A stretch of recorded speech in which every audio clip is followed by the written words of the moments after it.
Okay, magandang hapon muli sa inyong lahat, kasama ng lahat ng mga sumusubaybay sa atin sa bawat linggo ng pagtalakay at pag-aaral sa salita ng Panginoon na nasa Biblia, na patuloy naming pinagagalak ang inyong pagtunghay na kahit na kayo ay malayo, ay tayo ay nasa isang spirito na sinasabi ng Biblia.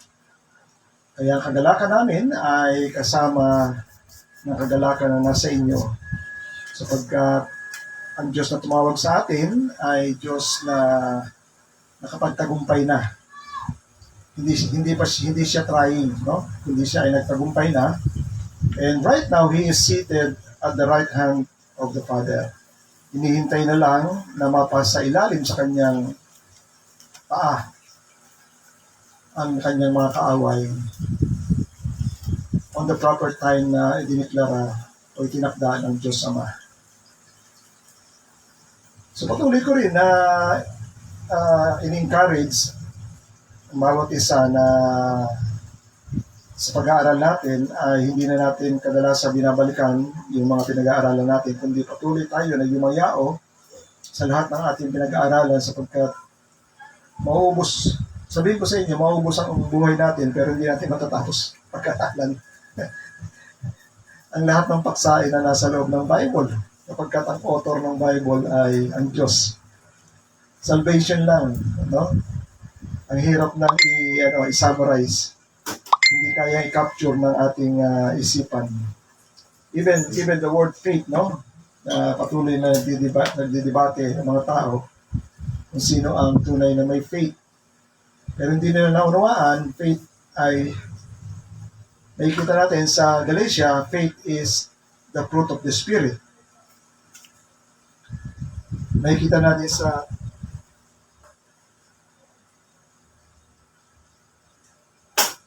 makikita natin sa Galatia, makikita niyo sa Galatia chapter 5. No, ang pananampalataya ay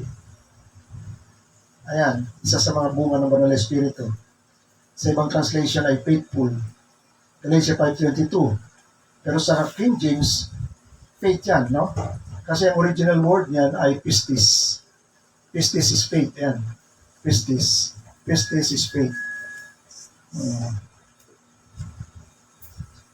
Kaya bumabalik tayo kadalasan sa original word para makita natin yung eksaktong ibig sabihin. Kasi may maraming words sa English, maraming words sa Greek na walang exact translation sa English, lalo na sa Tagalog, lalong lumalayo.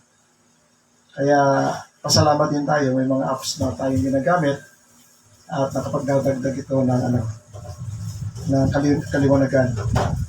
So ngayon, ang pag-aaralan natin, karugtong lang ng pinag-aaralan natin last time, to conform to the image,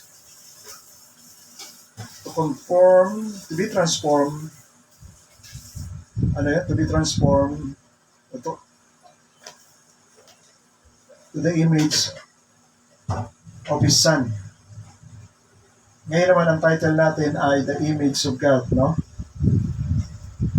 So alam ko maraming nalilito at hindi maunawaan kung ano ibig sabihin ba ng imago Dei. Yan. Imago. Ang original word ay imago. Sa ibang Dei ay Diyos. Dei ay, tandaan natin, ang Dei ay Latin, no? Imago ay Latin. Kasi sa Greek ay icon. Ang God sa Greek ay Theos.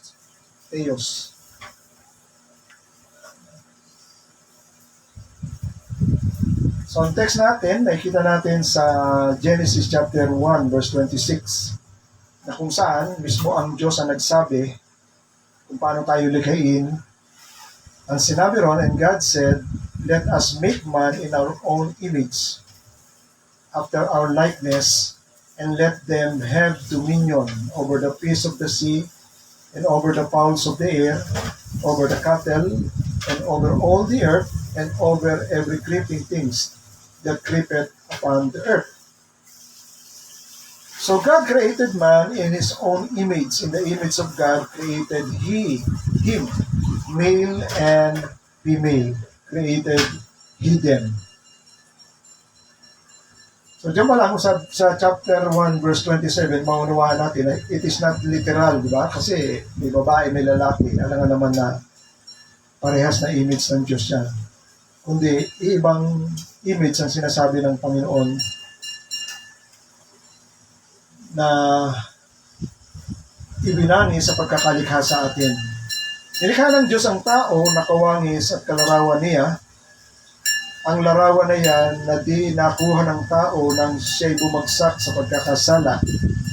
Kaya marami naguguluhan ngayon kung ano ba ang imahe na yan na nais ng Diyos na ating makuha mula sa Kanya. Ito ba ay physical na hugis o meron pa bang ibang sinasabi? Ano ba ito? So, bibigyan ko kayo ng dalawang pananaw. Una, yung pananaw ng tao patungkol sa Diyos. Sinabi ng Panginoon sa Deuteronomy chapter 4, nung kinausap ng Diyos ang bayang Israel doon sa Mount Horeb, no? Ang Mount Sinai, Mount Horeb. Matapos niya kausapin na magsalita at binigay yung Ten Commandments, sinabi ng Diyos kay Moises at sa mga tao, ingatan nga ninyong mabuti ang inyong sarili. Ibig sabihin, mag-ingat sila. Sapagkat wala kayong nakitang anumang anyo. So, kita nyo? O hugis. Nang araw na magsalita ang Panginoon sa inyo sa Horeb o sa bundok ng Horeb mula sa gitna ng apoy. Kaya baka kayo'y magpakasama at kayo'y gumawa sa inyo ng isang larawang inanyuan na kawangis ng alinmang larawan. Nakahawig ng lalaki o babae, nakahawig ng anumang hayop sa lupa, nakahawig ng anumang ibon na may pakpak na lumilipad sa impapawid, nakahawig ng anumang bagay na umuusad sa lupa o gumagapang, nakahawig ng anumang isda na nasa tubig sa ilalim ng lupa, at baka iyong itingin ang iyong mga mata sa langit, at kung iyong makita ang araw at ang buwan at ang mga bituin, 10 ng buong natatanaw sa langit ay mabuyo ka at iyong sambahin at paglingkuran na ibinahagi ng Diyos, ibinahagi ng Panginoon ninyong Diyos ang lahat ng mga bayan na ibinahagi ng Panginoon ninyong Diyos sa lahat ng mga bayan na nasa silong ng buong langit. So, ibig sabihin, yung mga entity o yung mga planet, stars doon sa ay ipinagkaloob ng Diyos yan, hindi para sambahin. Kundi may karampatang gamit yon, no? Kasama na dyan yung pagsubaybay sa panahon. So pinag-iingat ng Panginoon, ng Diyos ang bayan ng Israel na huwag silang mabubuyo na gagawa ng anuman bagay upang ihalin tulad nila sa Diyos, sapagkat yung paggawa at pagwawangis ng anumang bagay na nakikita ng tao ay karumal-dumal o kalapastanganan sa harap ng Diyos yun.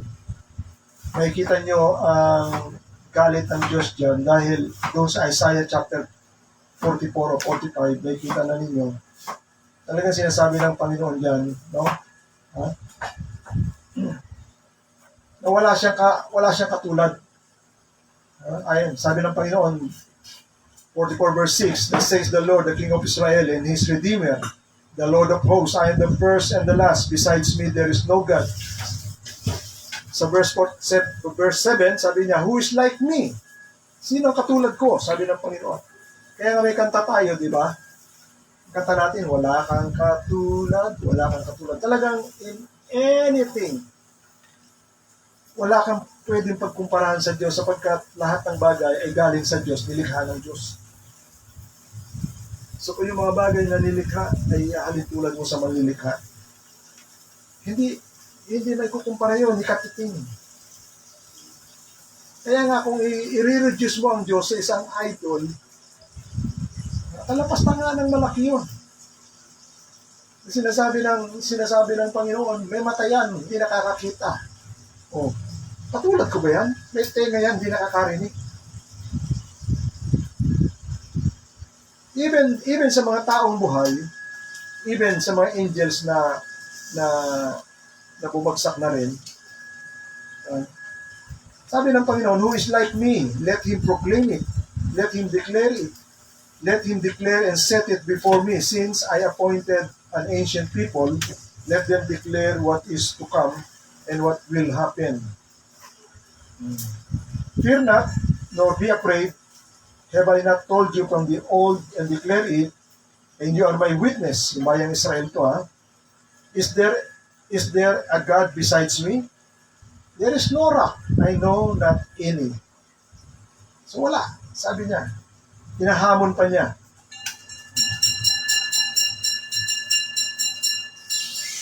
Pero ang problema, yun nga, no, bakit natataka tayo pagkulong ng panahon sa mga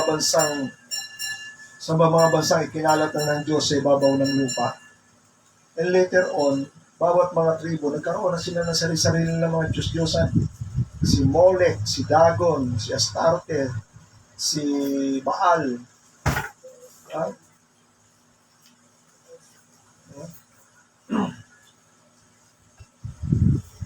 Na lahat yun ay pinaglilingkuran at sinasamba ng mga tao na yon.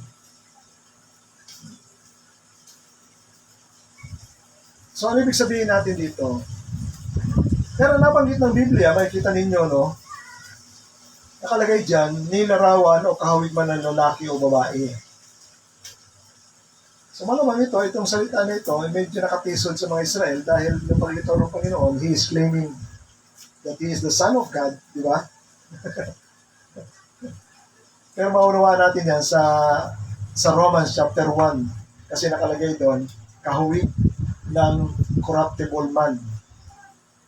Yung tao ay corrupt na bumagsak na sa pagkakasala. He is already corrupt. Kaya hindi na siya pwedeng ihawig sa Diyos. No? Pero hindi ito paghahawig o pagkakawangis ng literal na pagkakawangis. No? So, man-made view of God, literally, his perception about God. Okay, ito yung sinasabi ko sa inyo. Basahin natin sa Romans chapter 1, verse 21. Yan. Sabi umpisa natin sa verse 18. Sabi rito, sa Tagalog na lang para lalong maintindihan natin ng mainam. Sapagkat ang puot ng Diyos ay nahayag mula sa langit laban sa lahat ng kasamaan at kalikuan ng mga tao na mga sinisiwata ang katotohanan ng kalikuan. Sapagkat ang nakikilala tungkol sa Diyos ay hayag sa kanila. Sapagkat ito ay pinahayag ng Diyos sa kanila.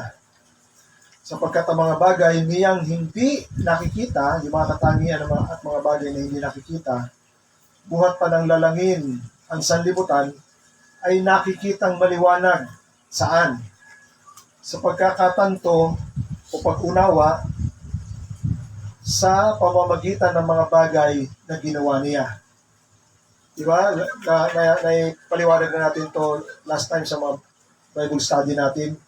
For every created things, mayroong creator. Madalas, naglalagay sila ng kanilang signature. Halimbawa yung painting.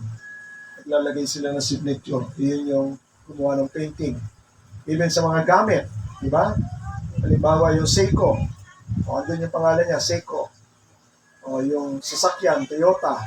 Later on, nalaman natin, ang original pala at nagtayo ng kumpanya ng Toyota ay si Toyota. Ginawa ng yung ano niya. Kaya naging Toyota. So may creator. No?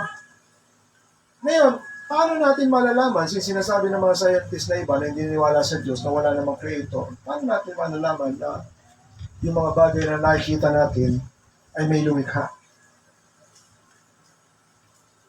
May sinabi ako last time dyan, mayroong signature ang Diyos sa mga creation niya. isa ng malaking signature ng Diyos sa nilikha niya ay yung mga bagay na may buhay. Walang tao na pwedeng gumawa noon. Ang Diyos lang gumawa noon at siya lang ang nagbigay ng buhay. Kaya naunawaan ng tao na ang life begins with life. Galing sa may buhay, kaya niya magbigay ng buhay. At ang Diyos lang ang gumagawa noon. Imposibleng isipin ng tao na pinangalandakan ng ibang scientist na nagumpisa ang universe out of nothing, nag-Big Bang, and then nag-evolve na at nagkaroon na ng buhay unti-unti. Ang mahirap isipin nila John ay yung transition from non-life to life. Paano magkakaroon ng buhay yung walang buhay? So yan, hindi nila basta may paliwanag yan. Wala silang link doon at wala silang eksperimento o mga bagay na nagagawa upang patunayan. So niyon, sa pagkakatanto sa pamamagitan ng mga bagay na ginawa niya, maging ang walang hanggan niyang kapangyarihan ang kanyang pagka-Diyos upang wala na silang maidadahilan. Later on, yung recent na decades, no, ng mga scientists, na-conclude nila na talagang anong tawag dito? Yung buhay ng nasa loob ng Earth, napaka-fragile,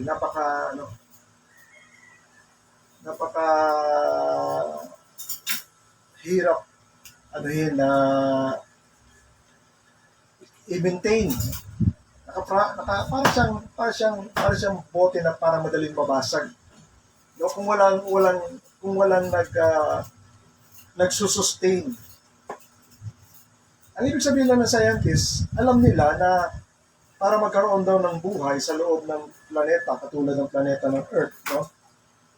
Lahat ng bagay na magsusustain ng buhay ay naka-fine-tune. Isa sa mga sinasabi na naka-fine-tune ay yung temperature. Dahil ang mundo, pag lumayo na ng distansya sa buwan, ay sa araw, lalamig na siya. Marami nang mamamatay. Pag lumapit pa siya ng konti, iinit siya. Marami na rin mamamatay. Kaya sakto ang distansya niya sa araw. Para yung climate natin ganito ay lagi nating maranasan tuwing umiikot ang mundo sa buwan, ay sa araw. Isa yan. Ngayon, meron silang na-discover, aksidente ba na yung distansya ng araw sa mundo at yung distansya ng mundo sa buwan at yung distansya ng buwan sa araw ay aksidente ba na yun ay nung sumabog nagka-distansya siyang ganyan? O yun ay dinetermine? Bakit ko sinabing dinetermine yun? Dahil sa eclipse. Pag nag-eclipse, yung buwan, sakto sa araw. Intindihan niyo? Yung lunar eclipse, yung laki ng araw sa layo niya, pag pumunta yung buwan doon, tapos nakikita siya sa Earth, matatabunan talaga yung buong araw. Sakto yung laki ng buwan sa araw. Kaya tayo nagkaka-eclipse. Iyon ba ay aksidente? At ginagawa ng Diyos yung eclipse na sign. Nakita niyo? Kaya nasabi ko sa inyo, marami kayong didiscover sa mundong ito na talagang imposible siyang nagkataon lang yung ganong klaseng mga instances. So basahin ko rin diretso dito para makita natin kung paano na bumagsak ang tao at kung paano niya tinitingnan ang Diyos. Sapagkat napakahalaga ito, the way you see and perceive. Kung anong Diyos o anong klaseng Diyos meron tayo, magre-reflect lagi yan ng malaki sa ating pagkatao. No? Sabi dito, sapagkat kahit, sa verse 21, sapagkat kahit kilala nila ang Diyos, sa pamamagitan ng mga bagay na nilikha ng Diyos, siya'y hindi niluwalhati nilang tulad ng Diyos, ni pinasalamatan, kundi bagkus winalang bahala sa pamamagitan ng kanilang niwalang kabuluhan sa kanilang mga pagmamatuwid at mga mangmang nilang mga puso ay pinapagdilim. Ang mga nagmamarunong ay naging mga mangmang at pinalitan nila ang kaluwalhatian ng Diyos na hindi nasisira ng mga bagay katulad sa larawan ng tao na nasisira. Yan ang sinasabi ko sa inyo kanina. No?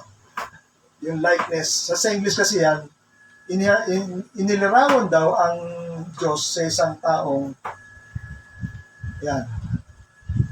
For although they knew God, they did not honor Him as God or give Him thanks, but they become futile in their thinking and their foolish heart were darkened. Nadimla na kanilang mga puso.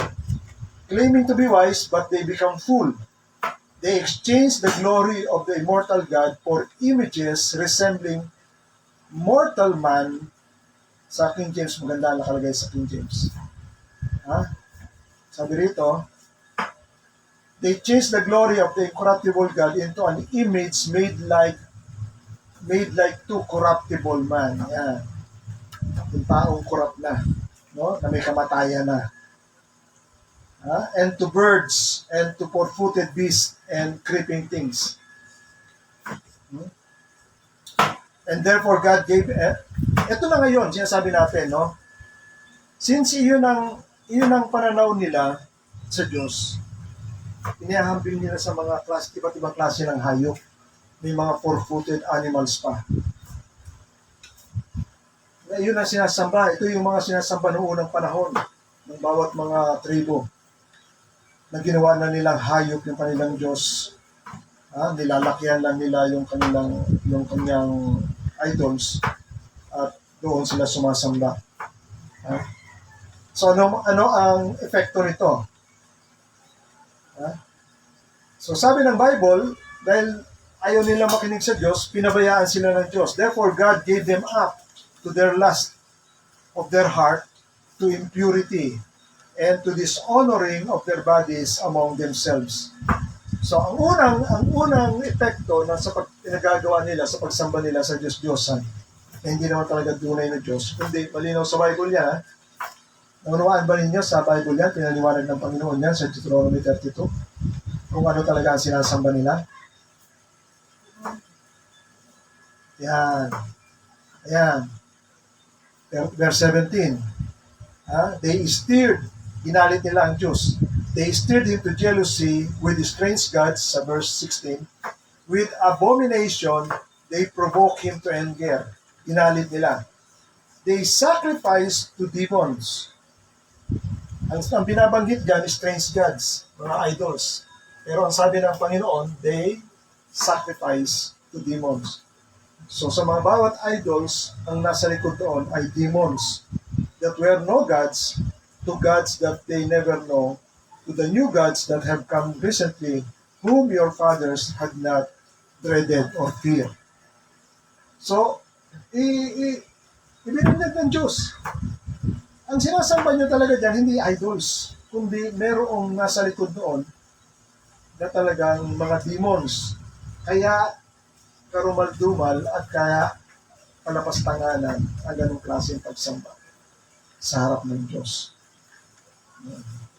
Kaya nga lagi ang dito nyo makikita yung mga Israelita sa unang panahon, kapag sobra-sobra na, naalala nyo ba, na kinakausap pa lang ng Panginoon si Abraham, pinapangakuan siya, nabibigyan siya ng lupain doon sa Kanaan. May sinasabi na ang Panginoon na babalik uli ang kanyang mga inapo sa lugar na yon, upang hawiin yung mga nakatira doon ng mga Amalekites after 400 years. Ha? Ang sabi ng Panginoon, hindi pa hinog. Naunawan nyo? Hindi pa hunog ang kanilang kasalanan. So naghintay pa ang Panginoon ng 400 years para ma-full ang kanilang kasalanan. Sa ganung paraan ay hatulan na sila ng Diyos. At ang isang way ng paghatol ng Diyos sa kanila ay ang bayang Israel. Patayin sila at kunin yung kanilang lupain. Kaya makikita nyo, even sa Old Testament, hindi tahimik ang Diyos doon. Patuloy siyang nagpaparamdam sa mga bansa, bawat bansa, na mayroong Diyos. Kaya lang hindi sila nakikinig. Kaya ang isang way ng Panginoon para sila ay hatulan ay pinako-conquer sila o pinalulupig sila either sa ibang bansa o either sa Israel. Pero particularly sa bayan ng Israel, kaya talaga sila pinalulupig kasi binibigay na ng Diyos yung kanilang lupain na inaangkin na ng Diyos para sa kanyang bayan.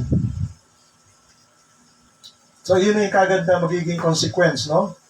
Yung buhay at pagsamba ng mga tao na sumasamba sa Diyos-Diyosan ay pinapabayaan na ng Diyos na mahulog sila sa lahat ng klase ng karumihan at kalaswaan sa kanilang pagsamba. Ito yun. Dahil dito'y sa karumihan ng mga pita ng kanilang mga puso ay ibinigay. Kita nyo? Yung salita ng Bible, ibinigay. Bakit gano'n ang salita ng Bible na ibinigay? Kasi meron pang heart ang Panginoon na pigilin nyo. Pero pag hindi niya mapigil, hinahayaan niya na. Hinahayaan niya na. So pag inunawa mo yung mga salita na yan, even sa paggawa at pagkahulog ng mga taong hindi nakakakilala sa Diyos, sa pagkahulog sa lalim pa ng kanilang mga kasalanan at karumihan, hindi pa sila binibitawan ng Diyos.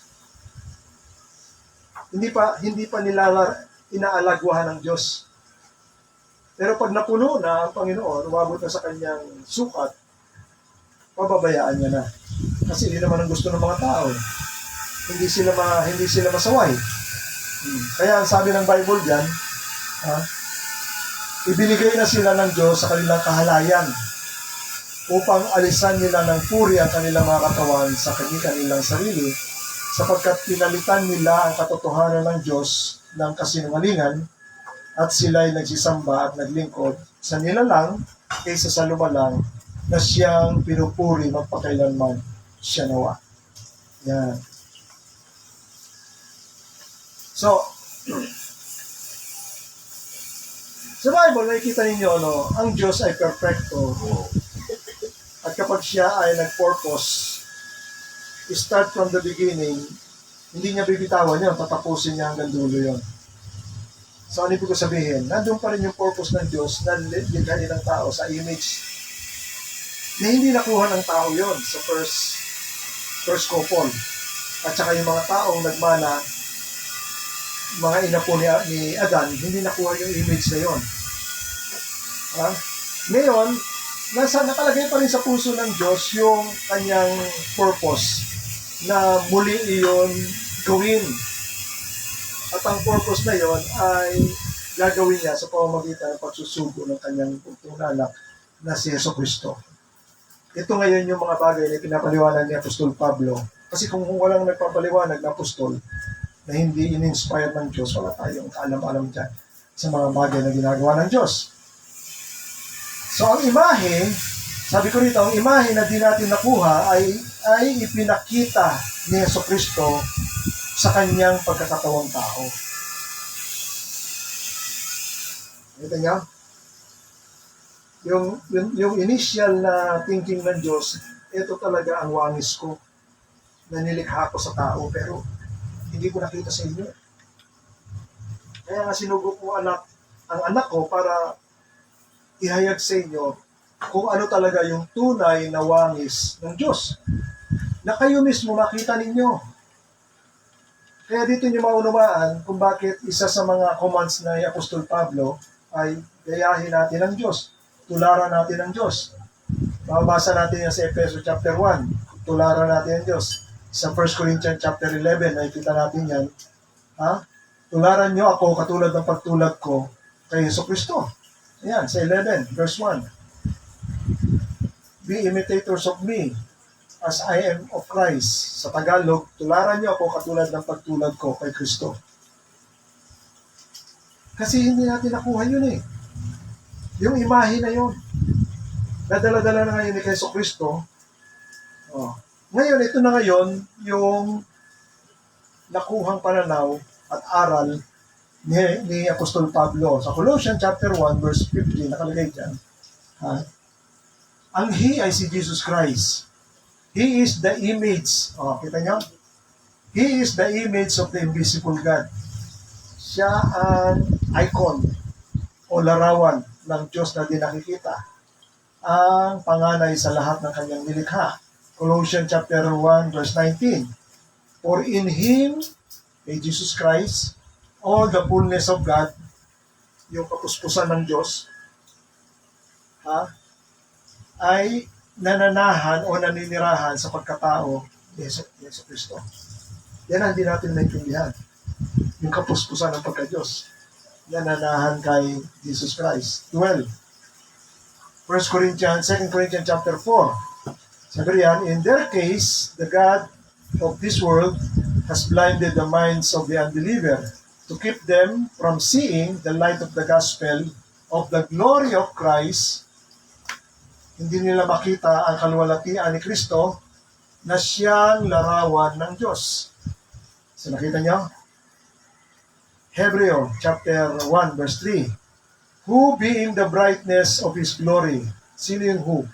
Jesus Christ. Siya raw ang kaningningan, brightness, ang kaningningan ng kaluwalhatian ng Diyos. Si Jesucristo. So hindi kagad pinapak. Bagamat yung kaningningan na yun ay may kinalaman din sa talagang ningning. Alam niyo kung kailan nangyari yan, yung ningning na yan? Sa Transfiguration. Yung nakita ng mga apostles kasama ni Jesus Christ, si Moises at saka si Elijah, nasa gitna siya. Ang katawan niya ay nagliliwanag. Iyon ang kaluwalhatian ng Diyos. No?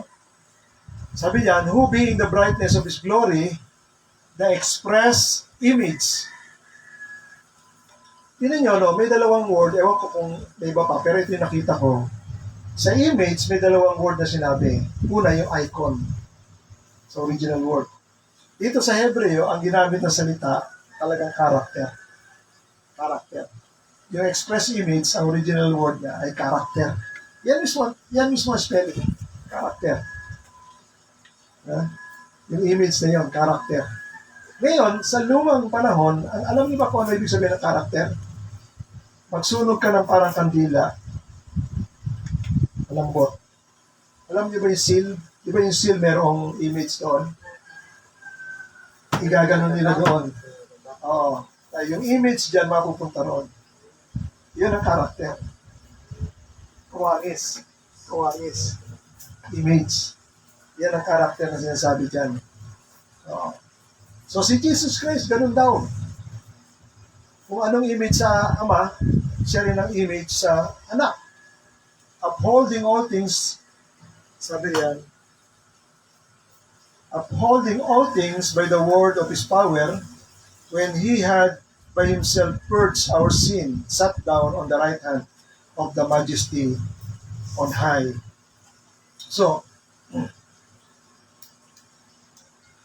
si Jesus Christ ang tunay na nag-express ng image na hindi nakuha ng tao. Yung image na yon, no? At alam naman natin yung image na yon, hindi lang yung pagkatao ng Panginoon sa Kristo, kundi yung kanyang karakter, yung kanyang ugali. Dahil sa isip ng tao, ito yung sinasabi ko sa inyo, pag sinabi yung pangalan ng isang tao, di ba ito yung pag-aralan natin last time, tapos sasabihin niya, sinasabi ng lalaki, ang pangalan Pedro, yun ba yung babaero? May image na na lilikha sa isipan mo na para mapagkakinlangan siya. Di ba? Na masama. Sa Panginoon, wala nun. Basahin niyo ang Bible, wala kayong makikita na si Jesus Christ ng taga Nazareth, yung palamura. Wala kang makikita nun. Nasabi ni Apostol Pedro, wala nang nasumpungang kasalanan o masama sa kanyang bibig. Diyan ka mamamangha. Tingnan ninyo ang trato. Di ba tayo, isang katangian natin pag may nagawa yung tao na masama o kaya hindi siya sumunod tapos napahamak siya o nagkaroon siya ng problema. Isa sa mga kaugali natin naninisi tayo. Sabi ko sa iyo talaga ikaw ang tigas-tigas ng ulo mo, talaga ganyan, di ba? Pero yung nangyari kay Judas, wala ka marinig sa Panginoon. Wala ka mababasa sa Bible. Na sinisisi ng Panginoon. Ayaw mo kasi makinig sa akin Kasi lagi ka nakatingin sa pera. Wala nun. Wala ka makikita nun. Bagkus, kasama siya na inutusan ng Diyos para ihayo yung mabuting balita. Binigyan pa siya yung pinahayo niya yung 12, binigyan pa sila ng power. At nung nag-report sila, tuwan-tuwa sila nag-report, dahil sabi nung nag-report, pati daw yung mga evil spirit, sumusunod sila sa pangalan ni Jesus. Ibig sabihin, nakamtan nila yung kapangyarihan na yun, naranasan nila. Pero in spite na naranasan, kasama doon si Judas, walang epekto sa kanya yun. Hindi siya nagbago doon. Pansinin nyo, bakit ko sinasabi yun? Kasi pag ikaw ay napunta na sa kapahamakan doon sa Judgment Day, walang ibang sisisihin kundi ikaw. Kasi lahat ng kabutihan binigay ng Diyos sa iyo, in spite na binigay sa iyo lahat ng kabutihan, hindi ka pa rin nagtino. Hindi ka pa rin bumalik sa tama. Kaya tama yung sinasabi ng Panginoon. Ang kaluluwang nagkasala, diretso sa kamatayan. Ayaw mo magbago. Ayaw mo magbago. Tinatawagan ng Diyos ang mga tao. Repent. Ibig sabihin ng repent, ito yung masama mong pamuhay. Bumalik-alik sa pagsunod sa Diyos. Magbago ka uli. Ayaw mo Ito na ang buhay ko Ahayaan ka na ng Diyos. Hindi ka na niya pipigilan dyan kasi yan ang gusto mo Pero ang nakita ko na pagsisisi, alam niyo ba yung parang nakita kong paninisi ng Diyos? Alam niyo po, Condemnation. At tulad doon sa 2 bayan na nangangaral siya, hindi masyadong nakikinig ng tao. Alam niyo po ano yun? Bethsaida and Chorazin. Woe to you, sabi ng Panginoon. Woe to you! Alam niyo ba yung woe?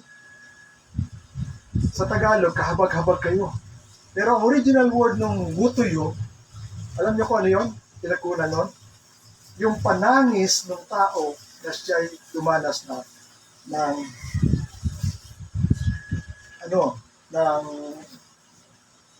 kalamidad. Halimbawa, sinalakay na sila ng kaaway, pinagpapatayin na nila. Di tatangis ka, di ba?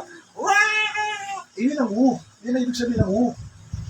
Pagtangis. Doon kinuha yung salitang woe. Pero translate lang natin sa Tagalog, nakahabag-habag, parang pananaw na ng tao sa isang umiiyak.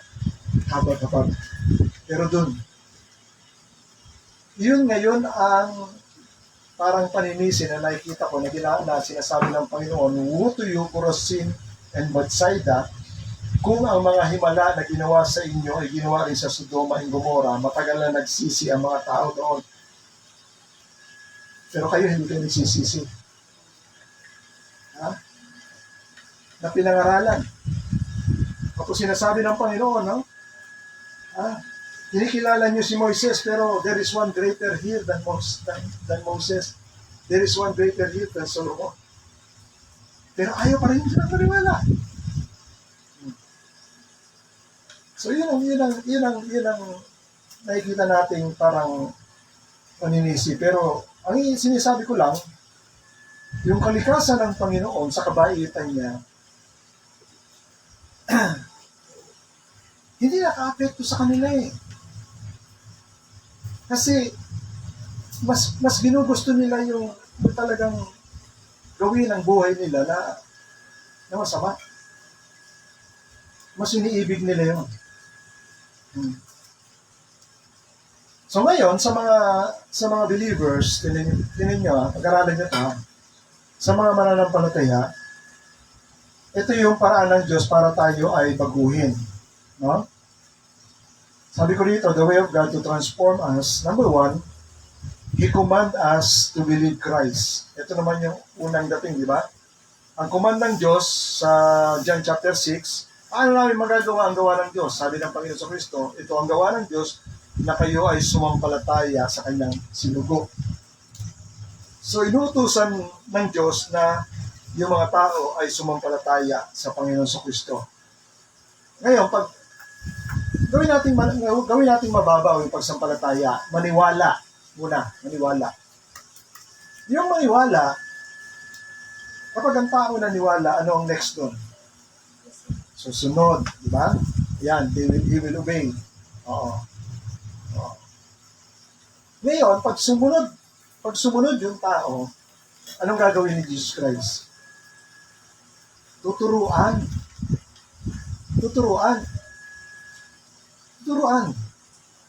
Ha?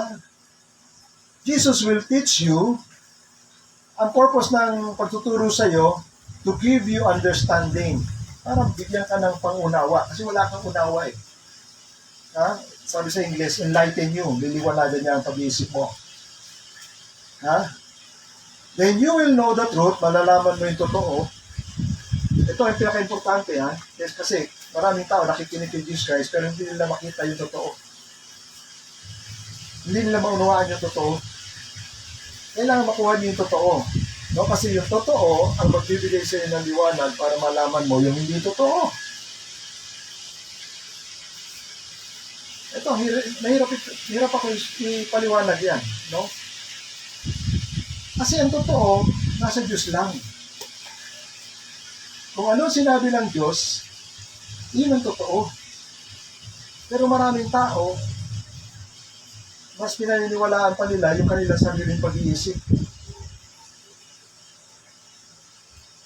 Kaya hindi mo maintindihan. Ngayon, pag tinuruan ka ng Panginoon, sabi riyan, you will know the truth.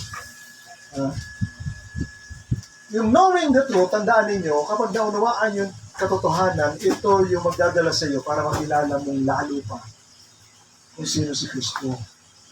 You will know that Jesus is God. Maunawaan mo.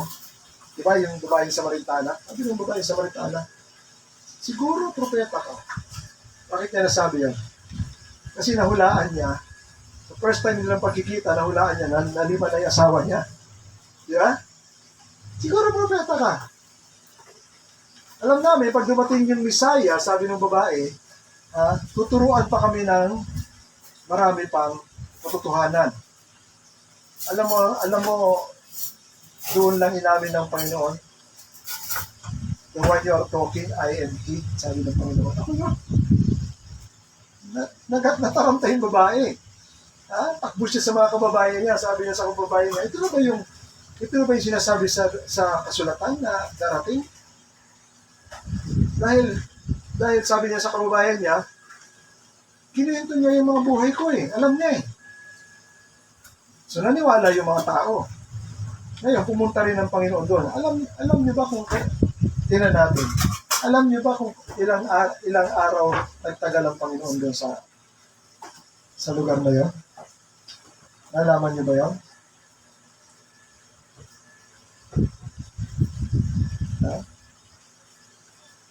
Nung pumunta ang Panginoon doon, 2 days. 2 days na nagturo pa ang Panginoon. Matapos magturo ang Panginoon ng 2 days, lalo na silang naniwala. Sabi nila, hindi kami naniniwala dahil sa kwento mo. Narinig namin totoo yung kwento mo. Pero hindi lang kami naniniwala dahil sa kwento mo, kundi narinig namin mismo si Jesucristo Ah, sabi riyan, ah, it is no longer because what you said that we believe, for we have heard for ourselves and we know that this is indeed the Savior of the world. So ang tanong ko sa inyo, dumating ba ang pananampalataya sa mga kababayan ng babaeng Samaritana? At paano nangyari yun? Matapos na makarinig sila ng turo ng Jesus Christ. Iyan ang sinasabi ni Paul, faith cometh by hearing and hearing. Pag narinig mo pa yung mga maraming katotohanan, lalo kang maniniwala tungkol kay Jesus Christ. So pag naniwala ka kay Jesus Christ, susundin mo siya, tuturuan ka ni Jesus Christ, at malalaman mo katotohanan. At ang katotohanan na yon ay magbubukas sa iyo para lalong makilala mo siya ng malaliman na si Yesu Cristo pala, hindi lang siya tao, siya ay Savior. Yung title na Savior of the World, title ba ng tao yun? Title ba ng king yun? Title ba ng prophet yun? Title ng Diyos yun. Because the Lord is the Savior. Kaya lalawak yung pagkakilala mo sa Panginoon. No? So you will know that Jesus is God in the flesh for the purpose of redemption. So malalaman mo pa kung bakit siya nagkatawang tao. And later on, malalaman mo that He is good, He is loving, He is holy, He is righteous. Dito natitisod yung mga Pariseo. Pag nila kung ito ay taong banal, bakit nakikisama sa mga taong makasalanan? Hindi nila ano yun. Hindi nila matake yun. Nakikikain siya sa mga makasalanan. Yung sinabi ng Panginoon, kasi sa kanilang kultura, sa kanilang tradisyon, totoo yun. Sinabi ng salita ng Panginoon na yung kasalanan at yung mga karumihan ng tao nakakahawa. Pero doon pa lang, dapat mag-isip na sila, bakit itong taong to hindi nahahawa sa kasalanan ng mga tao na yan. Yun ang iniiwasan nila makakontaminate sila madidefile sila. Pero si Jesus Christ hindi. Ba't ko sinasabi ng Panginoon, di ba? Pumarito ang anak ng tao para tawagin hindi ang mga matutuwid, kundi ang makasalanan, kagaya rin ng doktor. Ang tao na malusog, hindi na kailangan ng doktor, kundi ang may sakit ang nangailangan ng doktor. Kung naiintindihan nila ang ibig sabihin ng Panginoon doon, na siya yung nire-refer sa doktor at yung mga taong makasalanan ang nire-refer sa may sakit. Na hindi nila na alam na may sakit sila. Kaya hindi nila kailangan si Jesus Christ.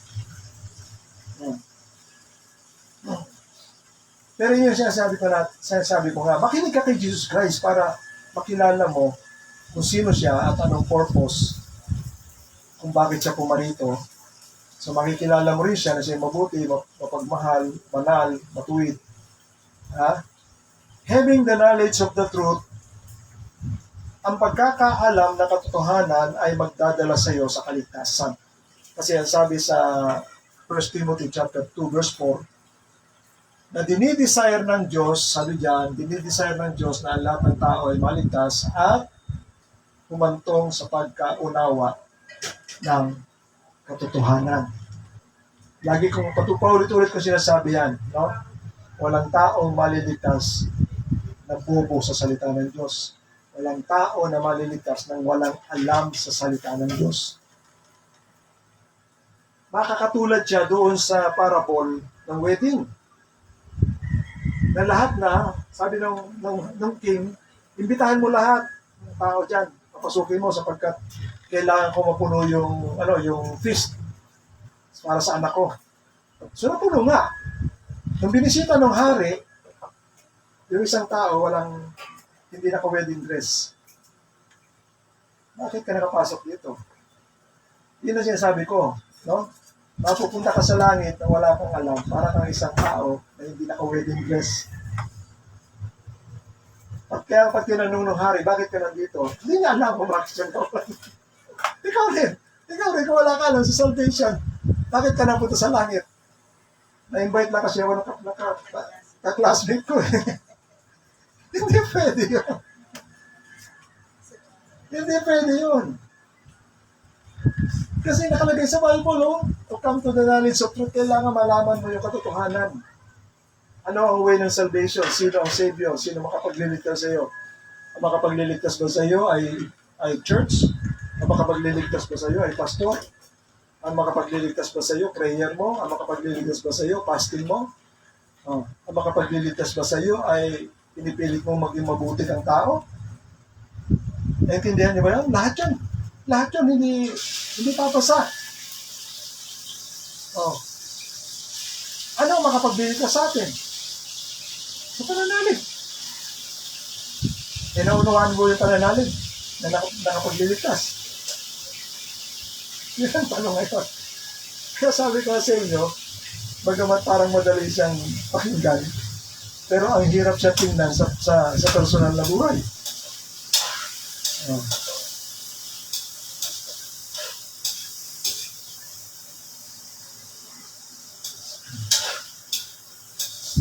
So, nais ng Diyos na lahat. Kaya nga tayo inaaralan ni Kristo para tayo magkaroon ng kaalaman. Para tayo bigyan ng understanding, yung sinasabi yung patuloy kong kinukot sa 1 John chapter 5. Pumarito ang Panginoon upang tayo ay bigyan, and we know that the Son of God has come. Pumarito siya. Ang purpose niya? And has given us understanding. Binigyan tayo ng pangunawa. Pangunawa ang binibigay ni Kristo, hindi pera. Wala siyang inaalok sa atin na pension. Wala siyang inaalok ng mga gold. Ang inaalok niya ay salita niya at binibigyan kanya ng pangunawa. Pag naunawaan mo ang katotohanan, iyon ang magdadala sa iyo para maunawaan mo ang kaligtasan. Yan ang sinasabi natin. Ngayon, ano nakalagay dyan? Having the knowledge of truth, pag nagkaroon ka na ng kaalaman sa iyong isipan ng katotohanan, iyon ang magbabago sa iyong isipan. Diba? Dati sumasamba ka sa Diyos-Diyosan dahil alam mo ang Diyos nandoon. Pero nung nasabihan ka na ang Diyos ay hindi nananahan sa lahat ng ginagawa ng kamay, aalis ka na doon. Kaya lagi ko sinasample yan Bakit ko lagi sinasample yan? Kasi hanggang ngayon, milyon-milyon tao pa rin ang nakatali sa ganong klaseng kaisipan. Paano mo sila maaalis doon? Magkuhin na kanilang isip. At paano mababago yung isip nila? Pag-aralan sila ng katotohanan. Kaso ang problema, ayaw nilang makinig. So, having the knowledge of truth will renew your mind. At nakalagay sa Ephesians chapter 4, verse 23, and to be renewed in the spirit of your mind. Colossians 3:10, and put on the new self. Makita niyo? May bibihis mo na ngayon ang bago mong pagkatao sa panong paraan. Pag nagbago na isipan mo. Nahihinan niyo ba ito na nangyayari? Halimbawa yung isang loko-loko. Ngayon nakaintindi yung loko-loko. Ang bihis niya lahat parang gunit-gunit. Tapos nung nakaunawa na, diba, sasabihin mo matino na. Diba, ibang-iba ka na ngayon Dati kumakain ka niya sa masamahan Di mo matutuwa ka? O ano ang nabago doon? Una, ang nabago na yung puso niya at saka yung isipan niya. Nakaunawa na siya ng katotohanan. Kaya pag nabago yung kaisipan, mababago yung pagkatao ng isang tao. Kaya nga sabi ng Bible, ibibihis na niya ang bago niyang pagkatao, which is being renewed in the knowledge of the image of His Creator. Kaya nga gusto ng Diyos na makilala natin si Kristo para tularan natin siya. Kasi na kay Kristo lahat ng katotohanan, lahat ng katuwiran, lahat ng kabaitan, lahat ng pag-ibig na dapat natin tularan. Ha? Later on, malalaman natin later on yan. Yan. So, paano tayo matatransform? Yan, sinasabi natin. Number 3 ay sa paggaya. Di ba nabanggit natin ito sa 1 Corinthians chapter 11? Gayahin niyo ako, tularan niyo ako katulad ng pagtulad ko kay Jesucristo. Ngayon, sa isip mo lang, madali namang gumaya. Kaya lang maraming, nabanggit ko na sa inyo last time, maraming maling gumaya, di ba? Ang ginagaya yung bihis ni Kristo, tsaka gumagana sila. naglalagay pa ng koronang tinik para talaga magbuka silang Kristo. Ang pinakamasama, mayroong taong gumagaya, nagpapapako, yun ang mahirap na gayahin, nagpapapako. Hindi mo na pwedeng gayahin si Jesus Christ ng ganong klase. Iba yung pinapagaya ng Panginoon sa atin, hindi yun. Yun ay sakripisyo niya, hindi mo na pwedeng gayahin yung ginawa niyang sakripisyo. Hindi ka naman karapat-dapat kasi madumi ka makasalanan ka Hindi ka pwede ron. Ang pinapagaya ng Panginoon ay yung kanyang buhay, yung kanyang karakter. Ngayon, ang tanong, bakit pinapagaya? Kasi madali mong makuha o madali ka makaayon. Tandaan niyo, no? Mas madali ka makaayon na maging kamukha niya sa paggaya. Naintindihan niyo ba yan? Nakita niyo ba yung mga celebrity pag ginaya? Kuwang-kuha, pati yung sayaw. Halimbawa si Michael Jackson. Ako nga sa isip ko si Michael Jackson patay na Pero pag nakita mo sa stage, meron pang Michael Jackson na buhay pa Magaling din magsayaw O gaya-gaya nila. Kasi nga madali gayahin Madali gayahin. Pero itong paggaya natin sa sinasabi natin imahe ng Diyos na kay Jesucristo. Dahil si Kristo ang imahe ng Diyos na hindi nakikita. Di ba? Naunawaan niyo na ba ito? Si Kristo ang imahe ng Diyos na hindi nakikita. Pinapagaya tayo sa Kanya. Kaya sinasabi ko sa inyo, mas madaling gumaya. Pero ang problema, dahil kulang sila sa madilim ang kanilang isipan, hindi na makita yung katotohanan. Iba ito yung ginagaya nila. Ang ginagaya nila yung damit, yung kilos. Pero hindi yon. Ang pinapagaya ng Panginoon, yung kanyang pag-uugali, pamumuhay. Yung kanyang karakter. Ngayon, dito mo na maintindihan ngayon, bakit kinocompulsory. Sa mga believers lang ito,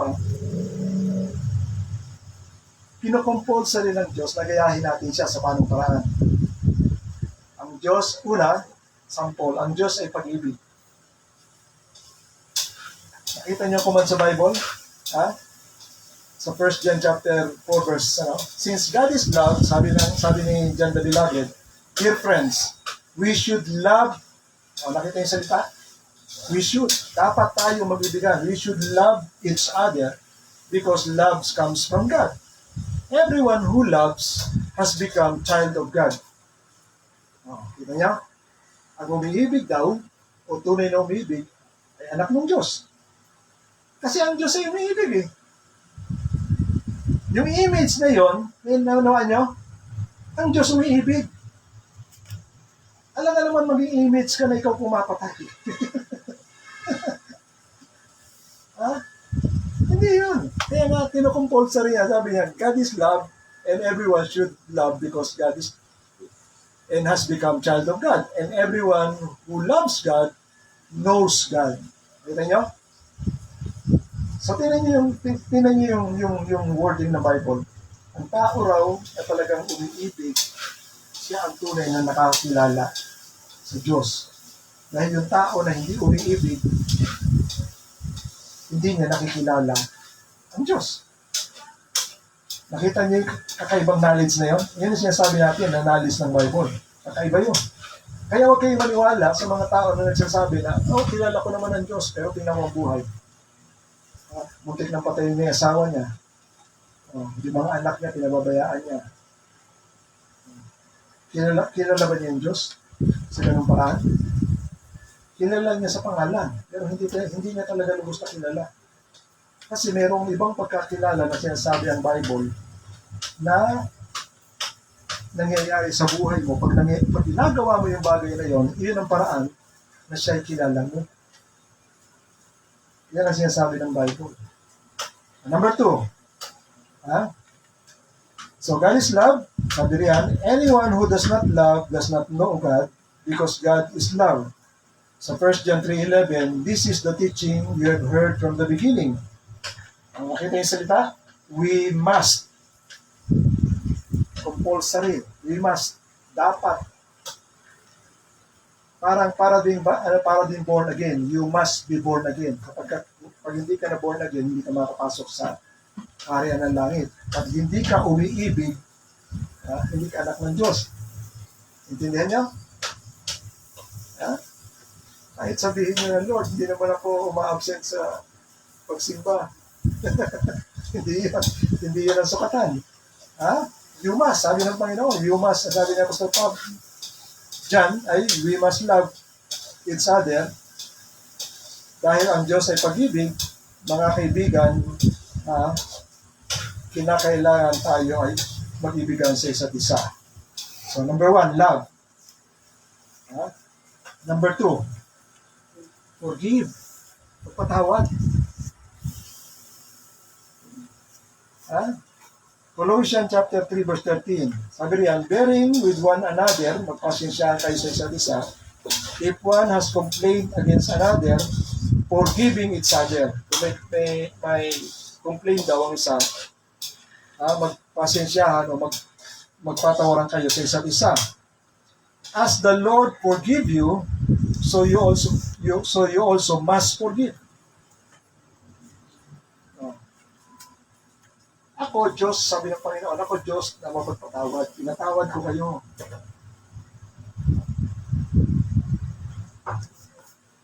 Kailangan magpatawad ka rin. Para ibig sabihin ng Panginoon, para magkamukha tayo. Naintindihan niyo? Kasi, literal sa Bible yan, pag hindi ka nagpatawad, hindi rin kita patawad. Sabi ng Panginoon.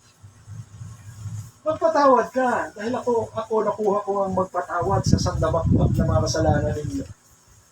At ang pagpapatawad ko, binigay ko ang aking bugtong na anak.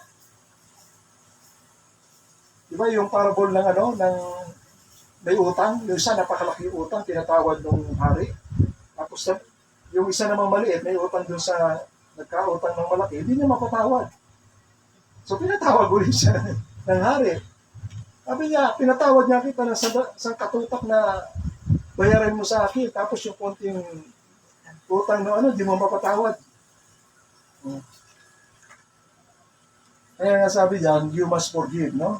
So, pinapagaya tayo. Kung siya nagpatawad, gayahin natin siya, magpatawad ka rin.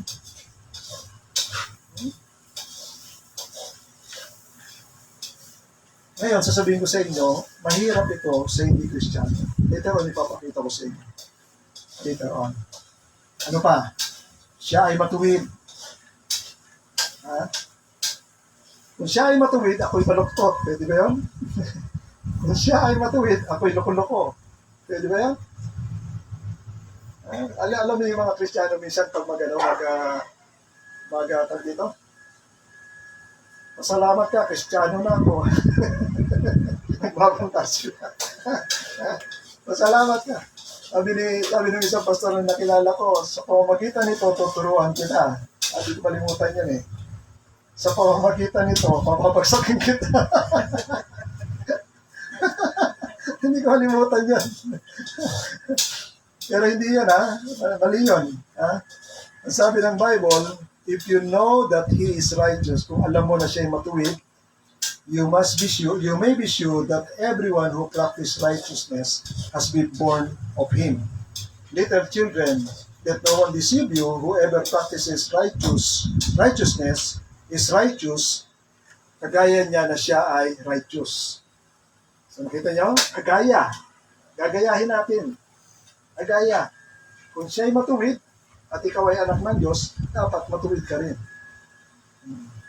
Sapagkat ang taong gumagawa ng katuwiran ay yung taong matuwid. Sapagkat yung taong masama, hindi gagawa ng matuwid kailan yun.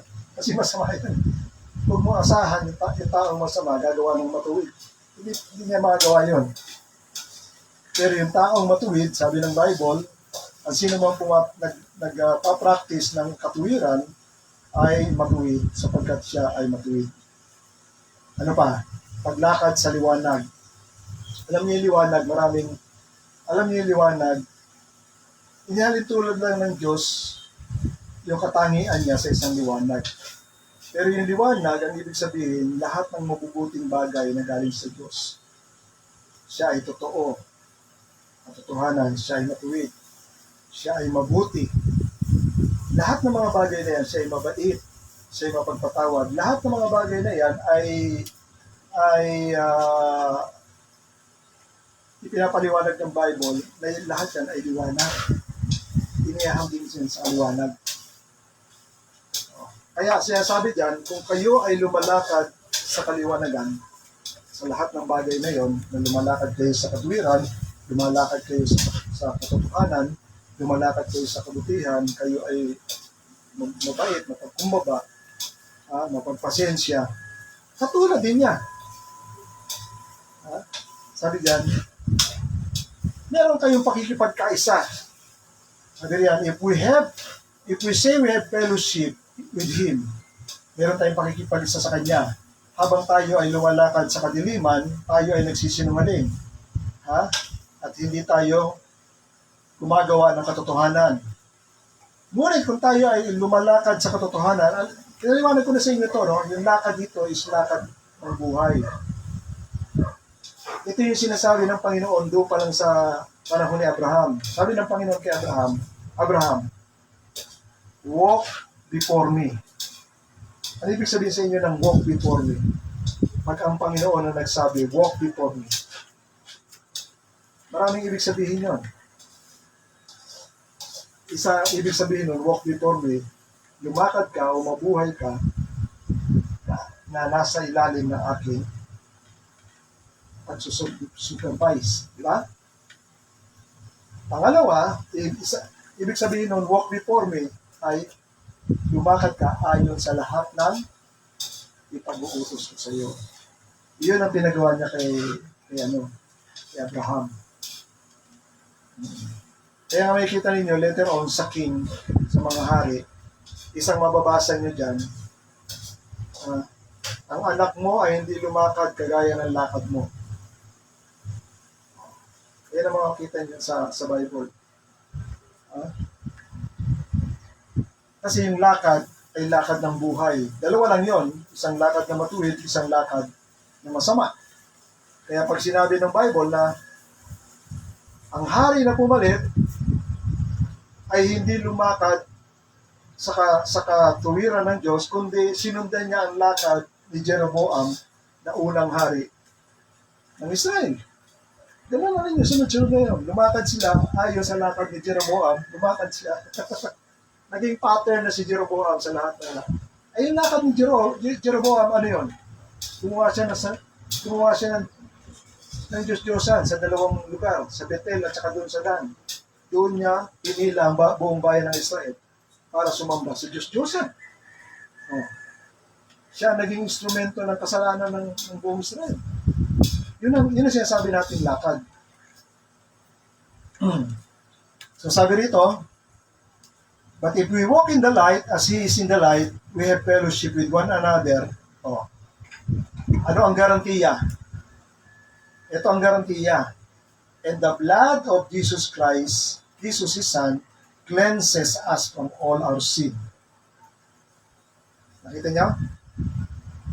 Naroroon na yung pag-justification. Hindi ka na parurusahan sapagkat ikaw ay kasama sa hinuhugasan ng dugo ni Jesucristo sapagkat ikaw ay nakikipagkaisa kay Jesucristo at ang iyong lakad ay inaayon mo na o ikinukonform mo na sa lakad din ni Cristo. Sa chapter 8, verse 2. Again, Jesus spoke to them saying, I am the light of the world. Whoever follows me will never walk in darkness, but will have the light of life. Nakita niyo sa salita mismo ng Panginoon? Ako ang liwanag ng sanlibutan, ang sino mang sumunod sa akin ay hindi na lalakad sa kadiliman, kundi siya ay magkakaroon ng liwanag ng buhay. So ano yung liwanag na sinasabi natin kanina? Ang liwanag primarily ay katotohanan. Alam niyo ba yung nangyayari kaguluhan kahit na saan aliman usapin? Pagpatay, kaguluhan sa Senado. Bakit hindi nakakagulo sila? Kasi nasa dilim sila eh. Kasi hindi nila nakikita yung katotohanan. Pag nakita nila yung katotohanan doon sa mga pinagagawa nila, tatahimik na sila. Kasi naliliwanagan na yung mga bagay na hindi nila napagkakaintindihan. Eh, lahat yan makikita nyo sa salita ng Panginoon. Dahil ang salita mismo ng Panginoon, lahat yun ay matuwid at maliwanag. Bakit ka may problema? Tanungin ko kayo, bakit kayo may problema? Lahat ng problema matitrace niya sa 10 Commandments. May problema siya kasi nagnakaw siya. Andun yun. May problema siya kasi hindi niya ginala yung magulang niya. Andun yun. May problema siya dahil hindi siya sumasamba sa tunay na Diyos. Andun yun.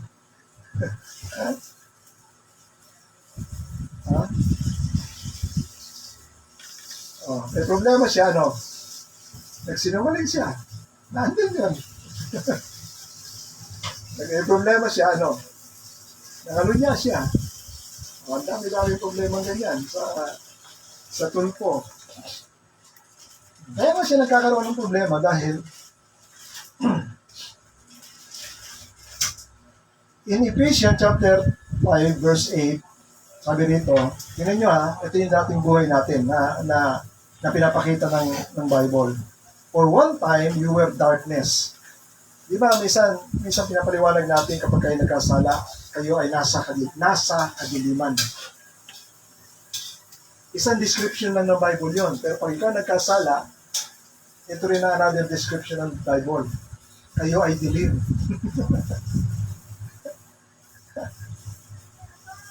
Naintindihan nyo? Kapag kayo ay gumagawa ng masama, kayo ay dilim. Kapag kayo ay gumagawa ng mabuti, gumagawa ng matuwid, kayo ay liwanag. Naintindihan nyo ba yun?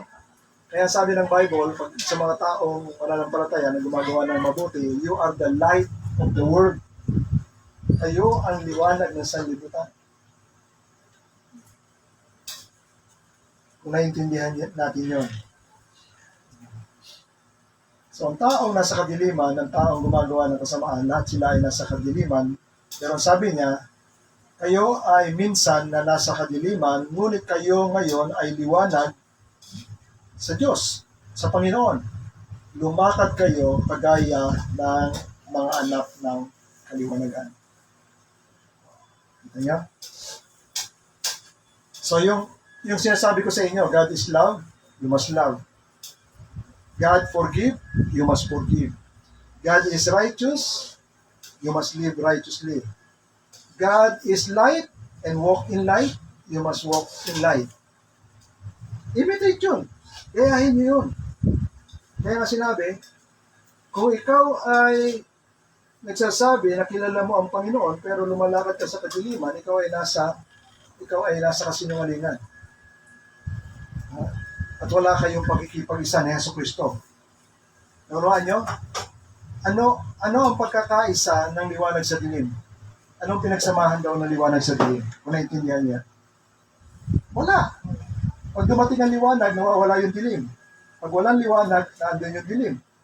Pero walang fellowship, yung liwanag sa dilim. Kung naintindihan niya. Kung kayo ay nasa paggawa ng masama, kayo yung dilim. At kapag sinabi mo na ako, Kristiyano ako, talagang lagi ako nagbabasa ng Bible.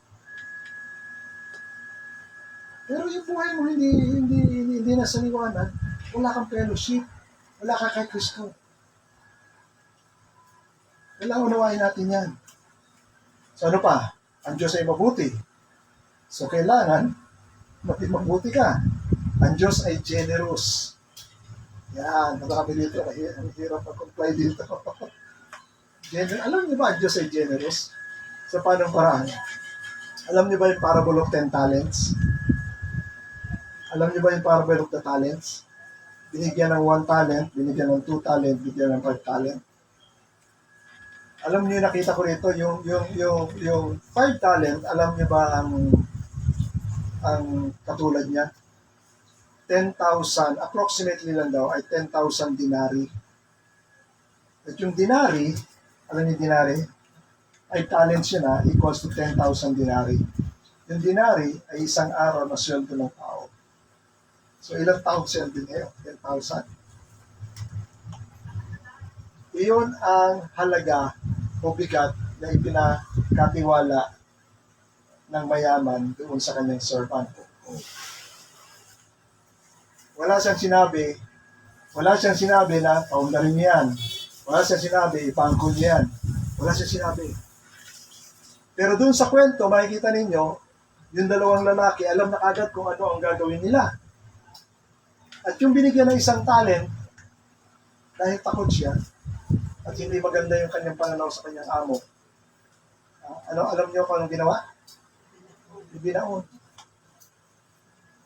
Nagustuhan ba ng amo niya yun dahil hindi nawala yung kanyang pera? Anong sabi ng Panginoon? You lazy and wicked servant.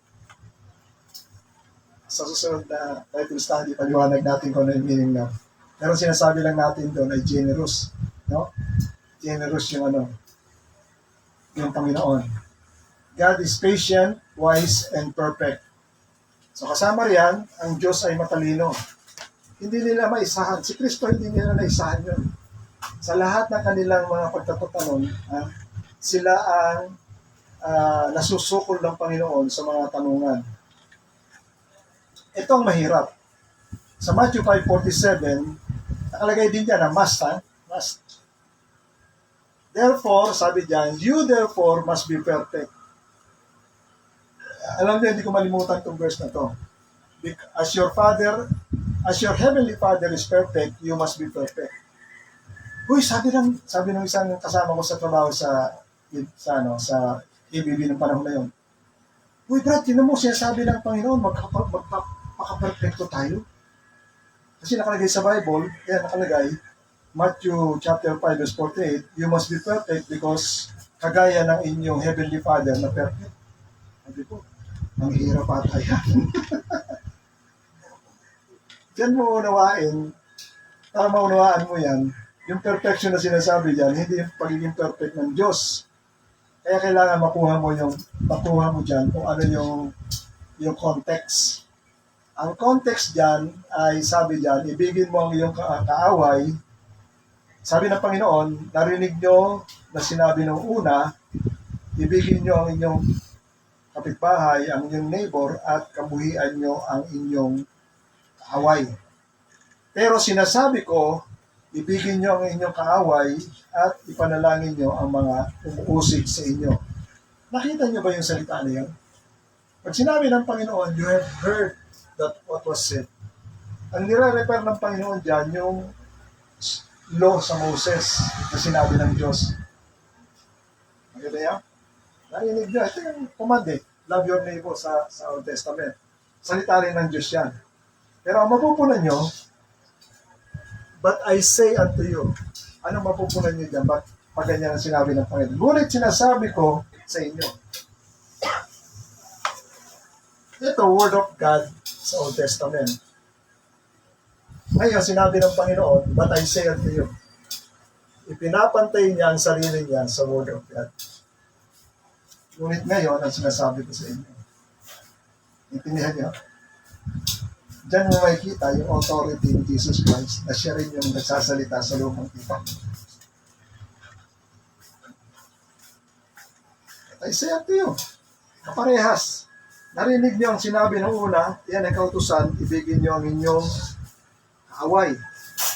Ibigin niyo ang inyong kapitbahay at kamuhian niyo ang inyong kaaway. Ngunit sinasabi ko, pantay nun, na law, ibigin niyo ang inyong kaaway at ipanalangin niyo upang kayo ay maging anak ng inyong ama na nasa langit, sapagkat ang ama ninyo na nasa langit na nagpapasikat ng araw sa mga masasama at sa mabubuti nagpapadala siya ng ulan sa mga matutuwid at sa mga hindi matutuwid. Iyon ang context noon. Anong context ng perfect? Parehas. Walang kinikilingan. Naintindihan niyo? Katulad ng inyong ama na perfect, wala siyang kinikilingan. Kung magpaulan siya ng tubig, nagpapaulan siya sa masama, nagpapaulan siya sa mabuti. Kung pinapaarawan niya yung sakahan ng masama, pinapaarawan din niya ang sakahan ng mabuti. Yun ang perfect. Ibig sabihin ng perfect, hindi bias, walang kinikilingan. Kaya sinabi ng Bible, you must perfect. Yung perfect na yan, ito yun. Wala kayong kinikilingan. Intindihan niyo na. Hindi yung perfection ng Diyos na maging perfect tayo.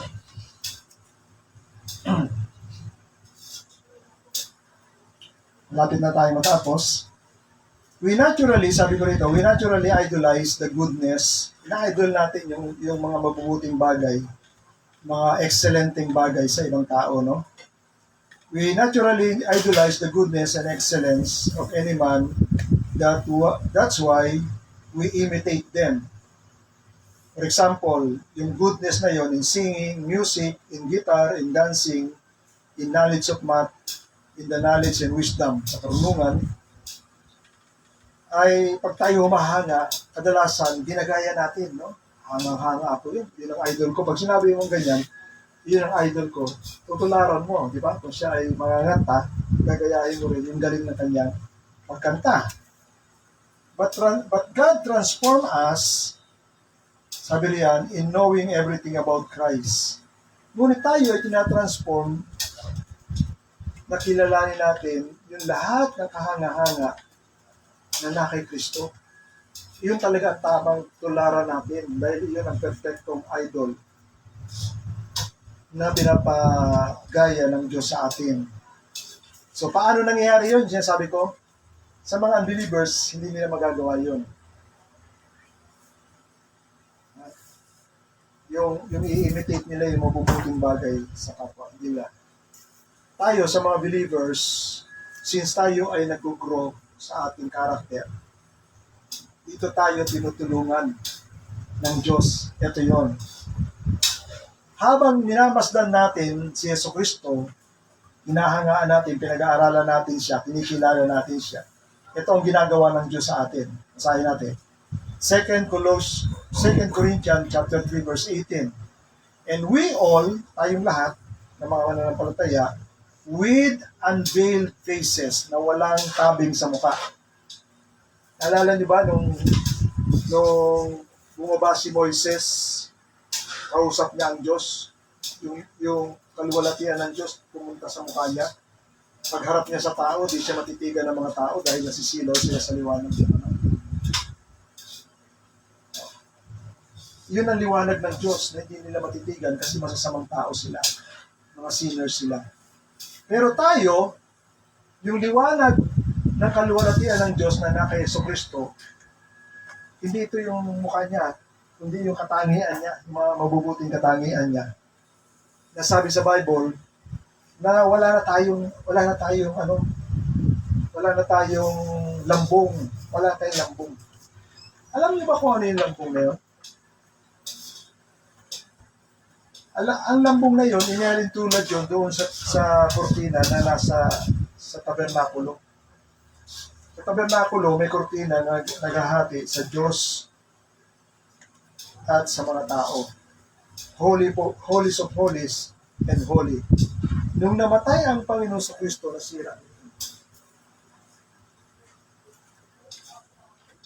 Ang katumbas noon, ito, sinasabi ng Panginoon sa mga tao, ibain niyo ang katawan na ito, sa ikatlong araw, ibabangon ko.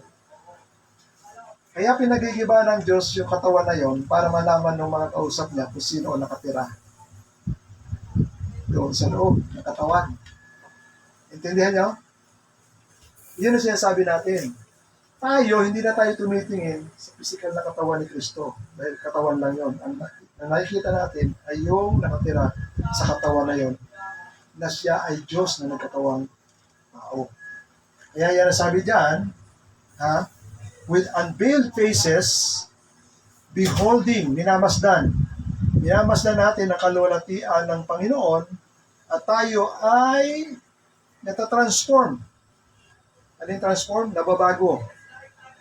Sa parehas ding imahe ni Kristo na nakikita natin from one degree of glory to another. So paano tayo nababago? Kapag namamalas natin ito sa buhay ng Panginoon, naiintindihan natin sa buhay ng Panginoon. Paano na tayo nababago? Kasi tinutulungan tayo ng banal na Espiritu. Ang sabi diyan, ang pagbabagong ito, for this comes, ang pagbabagong ito ay galing sa Panginoon na siya ay ang Espiritu. Yan ang ginagawa. Yan ang ginagawa ng banal na Espiritu. Kapag nakita natin yung kalwalhatian at yung kabutihan ng Panginoon na gusto mong gayahin, magagaya mo yun. Kung gusto mong bumuti, magagaya mo yun kasi ang banal na Espiritu ang tutulong sa iyo. Kung gusto mo na ikaw ay matutong umibig, magagawa mo yun kasi iyon ang gawain ng banal na Espiritu. So, tingnan nyo ha. 2 Corinthians chapter 5 verse 14, sapagkat ang pag-ibig ni Kristo ay pumipilit sa atin sapagkat ipinasya namin ang ganito, at kung ang isa ay namatay dahil sa lahat, kung gayon lahat ay nangamatay. Alam niyo ba yung kabutihan at pag-ibig ay pwedeng tumulak sa iyo para gumawa rin ng parehas na gawain? Naunawaan niyo ba yan? Halimbawa, ikaw hirap na hirap. At may tao na lumapit at talagang mabuti. Tinulungan ka. Hindi ka na tinulungan isang beses, talagang pinaalalaya ka hanggang sa ikaw ay makaahon. No? At nung nakaahon ka na, naging stable ka na, nilingon ka sa likod mo kung paano yung hirap na dinanas mo bago ka makarating sa kalagayan na ikaw ay stable na. Ngayon, isang beses, nagdadrive ka na sa sasakyan mo, nakita mo yung isang lalaki, hirap na hirap. Kadalasan, tutulungan niya. Bakit niya nagagawang tutulungan? Kasi naintindihan niya yung kalagayan na yun, dati mong kalagayan. Naintindihan mo? Yung dati niyang kalagayan. Dati mong kalagayan, naintindihan mo sa tao na yun. Kaya mas madali na sa iyong tumulong. Ganon din ang ginawa ng Panginoon sa atin. Yung pag-ibig na dalisay ng Panginoon na tayo ay binigyan ng second chance at kaligtasan. Ngayon, meron tayong dala na mabuting balita na kailangan ibigay din natin sa kanila para sila makaunawa at mabago yung buhay. Yan ang sinasabi ni Apostol Pablo, yung pag-ibig ni Kristo ang nagtutulak sa atin para gawin yung mga bagay na ginagawa na natin ngayon. Kaya nilagay ko rito, the people who was forgiven, loved, and cared, helped, when learned, kapag natuto siya at naunawaan niya yung kalagayan na yon, will eventually forgive. He will also help, love, and care others because they know how to be forgiven. Nalaman na nila kung anong ibig sabihin na siya ay tinatawag, nalaman niya na kung anong ibig sabihin na siya ay natulungan. Nalaman niya na kung anong ibig sabihin na siya ay minahal, na dati hindi siya minamahal, na siya ay minahal. Kaya, madali niya ma-approach yung mga tao dahil alam niya yung dating kalagayan. Lastly na lang, the way we see or perceive, kung paano natin tinitingnan at inuunawa yung imahe ng Diyos at pinanampalatayanan natin, ito ay direkta makaka-apekto sa lahat ng bagay na nasa atin, sa ating karunungan, sa ating karakter, sa ating mga gawa at mga aksyon. Ulitin ko, kung paano natin nakikita at inuunawa yung imahe ng Diyos na ating pinaniniwalaan na siya ganon, ito ay direkta makaka-apekto sa lahat ng bagay na nasa atin sa ating karunungan, sa ating karakter, sa ating mga gawa. Sample na lang yun natin. Yung mga tao na ang tinitingnan nila ay ang Diyos nila ay rebulto. Nakita niyo? Anong klaseng pamumuhay at anong klaseng pagsamba meron sila. Lalo na sa lumang tipan. Sexual. Kasi ganoon ang tanong nila sa Diyos nila eh. Ang Diyos nila, humihingi ng bata na alay. O inaalay nila yung kanilang mga anak. Iniisip nila na para mawala yung galit at tuot ng kanilang Diyos. Ibinabato nila yung kanilang anak doon. Alam niyo ba ang storya doon? Habang inaalay nila yung masakit sa nanay na alisan ng bata na maliit at ialay doon kahit na yun ay mga pagkano. Masakit yun. Pero alam niyo ba kung anong ginagawa nila? May tugtog ng tambol. Nilalakasan lang nila yung tambol para hindi marinig yung iyak ng mga bata. Tug, tug, tug, tug, tug. Kita nyo? Iyon ang tanaw nila sa Diyos nila eh. Malapit. Kaya direkta makaka-apekta at karaniwan, kagayahin mo rin. Kung ano ang tingin mo sa Diyos mo, kagayahin mo yun. Makita nyo sa ibang reliyon, ayaw ko na magbanggit ng mga reliyon, ginagaya nila kung anong sinasabi ng Diyos nila. Nagre-reflect talaga yun sa buhay ng mga tao. Kaya nga tinutuwid ng Panginoon yan eh. Hindi lang tayo inaaralan ng Panginoon. Pinakita lang ng Panginoon sa buhay ng Panginoon sa Kristo. Pinakita na ng Diyos sa buhay ng Panginoon sa Kristo kung ano talaga ang imahe na yun na dapat natin tularan. At yun ang gayahin natin. Asahin ko na ha. Hindi ko na isa-isa ito. Nahaba na. Sinampulan na kayo kung ang Diyos niyo ay idol. Alam niyo na kung anong gagawin. Kung ang pagkakilala niyo sa Diyos sa lumang tipan ay brutal, magkagalit kayo. Kung ang pagkilala niyo sa Diyos ay hindi siya nakakaalam ng lahat ng bagay, gagawa ka na ng gusto mong gawin kasi sabihin mo, hindi naman ako nakikita ng Diyos. Hindi naman niya alam. Kung ang Diyos ay ang tingin lang nila, may mga grupo ang Diyos ang tingin nila ay Diyos ay pag-ibig, pero pag-ibig lang, hindi siya Diyos ng katuwiran, hindi siya Diyos ng katotohanan, hindi siya Diyos na matuwid, hindi siya Diyos na banal. Anong pag-ibig ang ginagawa nila? Ibig dito, ibig doon, ibig dyan. Marami na silang iniibig. Nakita niyo, alam niyo na ibig ko sabihin. Kung ano pagkakilala naman nila, ang Diyos nila ay generous at mayaman, nakatuon lang sila sa kayamanan lahat. Kaya yan ang sinasabi natin.